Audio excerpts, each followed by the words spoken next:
मैं चाहती हूँ इसकी नौकरी भी जाए और इसको जेल हो। फिर हमने थर्ड पर्सन से फोन कराया तो हमने बोला कि ऐसे सुसाइड कर लिया है। बस ये जवाब। उस लड़के ने इससे चुपचाप शादी कर ली, फिर मेरे बेटे को फंसाया इसने। मेरे पास रिकॉर्डिंग है उसकी। पेड़ के नीचे बैठना अच्छा लगता है और मुझे पेड़ के नीचे गाना सुनाओ और ये करो वो करो, मेरी समझ में नहीं आता था। वो बहुत चाहता था मेरा मान जाओ, नहीं मानी। बट उसे इतना फोर्स करा, उसने कहा भी कि मैं सुसाइड कर लूंगा, तो उसने बोला कोई बात नहीं, कर लो। वो केस कर दूंगी तुम पे दहेज का, और पहले भी इसने हमें दहेज का केस कर रखा है। मैं इस वक्त उस घर में मौजूद हूं जिस घर का इकलौता चिराग बुझ गया। पत्नी ने लगातार उसे इस तरह से टॉर्चर किया, इस तरह से उसे परेशान किया कि उसने अपनी जीवन लीला समाप्त कर ली। क्या कुछ पूरा मामला है, माँ से भी जानने की कोशिश करेंगे। उनकी माँ यहाँ पर इस वक्त मौजूद हैं। बताया जा रहा है कि शादी से पहले भी उसके किसी लड़के से अवैध संबंध थे और शादी होने के बाद में भी उसका एक एक्स्ट्रा अफेयर था, जिसके बारे में अंकित को मालूम था। जो मृतक है उसका नाम अंकित है, मगर अंकित उसे बार बार समझाता बुझाता था कि कभी न कभी अपने जिम्मेदारी को समझेगी और अपने घर वापस आएगी। अब 1 साल से वो पास भी नहीं रह रही थी, लगातार उसे टॉर्चर कर रही थी, 20 लाख रुपए की डिमांड कर रही थी कि 20 लाख रुपए दे दो वरना तुम्हें और तुम्हारे परिवार को हम जेल पहुंचवा देंगे। जिस बात को लेकर वो बेहद परेशान था। माँ से बार बार कहता था कि किस तरह से इसको समझाएं, किस तरह से इसको जो है वापस लेकर आएं। वो क्योंकि उससे बेइंतहा प्यार जो करता था, वो चाहता था कि मेरा घर ना बिगड़े। वो बार बार उसको समझाने की बुझाने की कोशिश करता था। चलिए पूरा मामला क्या था मैं इनसे जानने की थोड़ी कोशिश करता हूँ। मैं इस वक्त मौजूद हूँ बुलंदशहर के मोहल्ला डिप्टीगंज में, पत्थर वाली गली। जी, आपका क्या नाम है? अनीता गोयल। आपके बेटे थे ना ये? अंकित गोयल। अंकित गोयल। क्या उम्र क्या रही होगी इसकी 34। आप बताइए थोड़ा सा कि जब ये शादी अंकित की आपने की थी, उस वक्त भी बताते हैं कि उसका पहले भी अफेयर। हाँ, ये खुद बताती थी। हाँ। यादव लड़का था कोई। हाँ। तो उसने चुपचाप इससे। क्या नाम है लड़की का? मेघा दुबे। मेघा। ये कहाँ की रहने वाली है? मैनपुरी। मैनपुरी की। अच्छा, दोनों की मुलाकात इनकी कहाँ हुई थी, मेघा की और अंकित की? बरेली। बरेली में। बैंक ऑफ बड़ौदा में। अच्छा, दोनों एक जगह जॉब करते थे। हाँ। बताइए थोड़ा सा। हाँ, तो उस लड़के ने इससे चुपचाप शादी कर ली, फिर मेरे बेटे को फंसाया इसने। 5 मिनट ले गए। फिर इसने फिर एक शादी के 1-2 महीने बाद फिर वही काम चालू कर दिया। शादी के बाद? हाँ। फिर दूसरे किसी और का ये चक्कर किसी हो गया। नए लड़के से था चक्कर या नहीं नहीं, नए लड़के से था किसी के। नए लड़के से? हाँ, बहुत परेशान कर। अंकित ने इसको समझाने की कोशिश की? बहुत समझाया, नहीं मानी। कि मुझे पेड़ के नीचे बैठना अच्छा लगता है और मुझे पेड़ के नीचे गाना सुनाओ और ये करो वो करो, मेरी समझ में नहीं आता था। वो बहुत चाहता था मेरा मान जाओ, नहीं मानी। अब वो 1 साल से वो अलग रहता था, ट्रांसफ़र करा के बरेली से चली गई थी, हमें पता नहीं कहाँ पे गई। और उसने शुक्रवार बृहस्पति को कहा कि मुझे सोमवार को डिवोर्स चाहिए।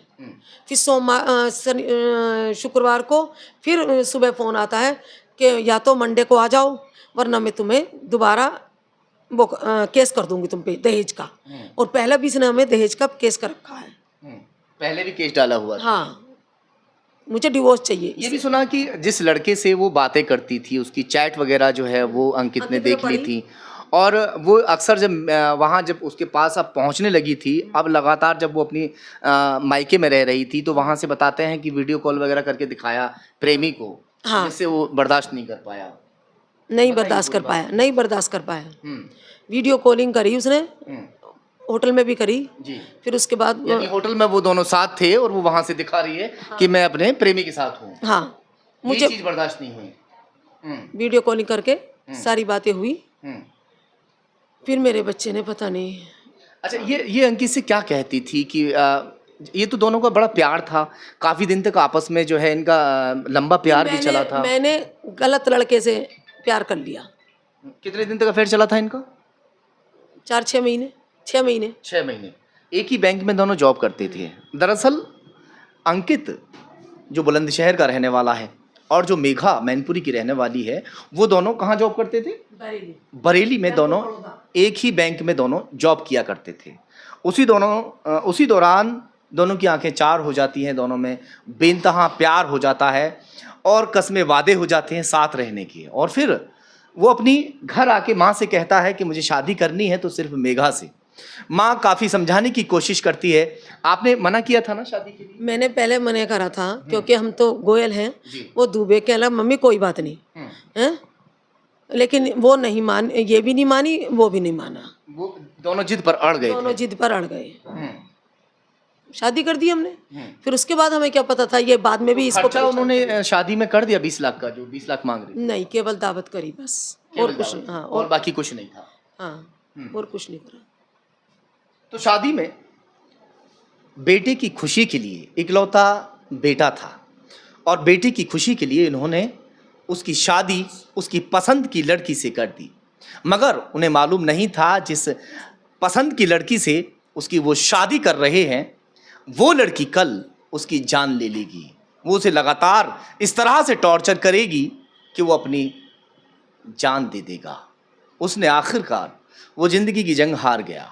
वो लगातार इसलिए लड़ रहा था ज़िंदगी की जंग, अब अपनी पत्नी को समझा रहा था कि वो सही रास्ते पर आ जाए। वो फिर से जो पहले मेघा उसको मिली थी, जिस वक्त 4 से 6 महीने का उनका प्यार हुआ था, जिस वक्त साथ रहने के कस्में वादे हुए थे, वो उन्हें याद दिलाता रहा, मगर उसे ये सारी चीज़ें याद नहीं आ रही थी। उसका फिर से कोई नया बॉयफ्रेंड बन गया था। शादी से पहले कोई बॉयफ्रेंड था, शादी के बाद में फिर से नया बॉयफ्रेंड बन गया। नया था ना ये, पहले वाला था? नहीं, ये नया था। उसकी तो शादी हो गई थी, यादव लड़के से था इसका पहले। अच्छा, ये नया लड़का था। हाँ, हाँ, जिस वजह से ये कदम जो है अंकित ने उठा लिया। और आखिरकार अंकित ने अपनी जीवन लीला समाप्त कर ली। आप देख सकते हैं कि माँ का क्या हाल है, बहन है, माँ है, रो रो कर इनका बुरा हाल है और सिर्फ उस वक्त को कोस रहे हैं कि आखिर हमने अंकित की बात उस वक्त क्यों मानी थी। वीडियो कॉलिंग का क्या जिक्र था? मरने से पहले अंकित ने जो बात की से थी। पहले अंकित ने मेघा से वीडियो कॉल पे बात की थी। उसने बोला था कि मैं तुम्हारे साथ रहना चाहता हूँ, मैं तुम्हें तलाक नहीं देना चाहता। बट उसे इतना फोर्स करा, उसने कहा भी कि कर लूंगा, तो उसने बोला कोई बात नहीं, कर लो। ये आखिरी बात थी। और उसने उसके सामने उसको टैबलेट दिखाई, उसने मना कर दी, उसने बाद में टैबलेट खा ली। उसने कह दिया अच्छा ठीक है, ये नहीं कहा कि मैं आ रही हूँ या क्या है, ना मिलने के लिए आई, ना उसके घर वाले आए, कोई नहीं आया। अंतिम संस्कार में आई थी क्या? नहीं, उसके अंतिम संस्कार में कोई नहीं आया उसके मायके से। फिर हमने थर्ड पर्सन से फोन कराया, तो हमने बोला कि ऐसे सुसाइड कर लिया है। बस ये जवाब था।